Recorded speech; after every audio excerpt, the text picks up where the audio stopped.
আসসালামু আলাইকুম। আজ বুধবার 12 মার্চ 2025, 27 ফাল্গুন 1431 বঙ্গাব্দ। আপনারা দেখছেন দৈনিক পত্রিকার খবর। আছে দৈনিক ইত্তেফাক। নিপীড়ন বিরোধী পদযাত্রায় পুলিশের বাধা, সংঘর্ষ, 8 জন আহত। নারী নিপীড়ন ইস্যুতে স্বরাষ্ট্র উপদেষ্টার পদত্যাগ দাবি।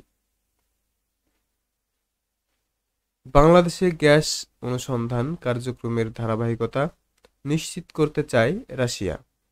প্রধান উপদেষ্টার সঙ্গে রাষ্ট্রদূতের সাক্ষাৎ। খুন, ডাকাতি, ছিনতাই ও ধর্ষণে বাড়ছে উদ্বেগ। 7 মাসে মব ভায়োলেন্সে নিহত 119 জন। জানুয়ারি-ফেব্রুয়ারিতে ধর্ষণের শিকার 96 জন। রাজনৈতিক সহিংসতায় 2 মাসে খুন 16 জন। জানুয়ারি মাসেই সারা দেশে খুন 294 জন। ভারতীয় কিছু গণমাধ্যম বাংলাদেশ সেনাবাহিনী নিয়ে মিথ্যা রিপোর্ট করছে। Report ISPR. শেখ হাসিনা, রেহেনা পরিবার ও স্বার্থ সংশ্লিষ্টদের 124 ব্যাংক হিসাব অবরুদ্ধ।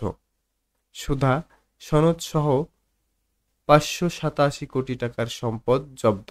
দেশত্যাগে নিষেধাজ্ঞা।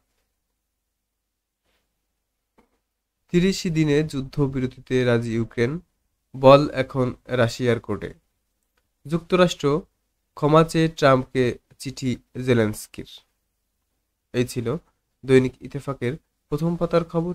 প্রতিনিয়ত আপডেট খবর জানতে আমাদের পেজটি ফলো করুন, চ্যানেলটি সাবস্ক্রাইব করুন। সকলকে ধন্যবাদ। আসসালামু আলাইকুম।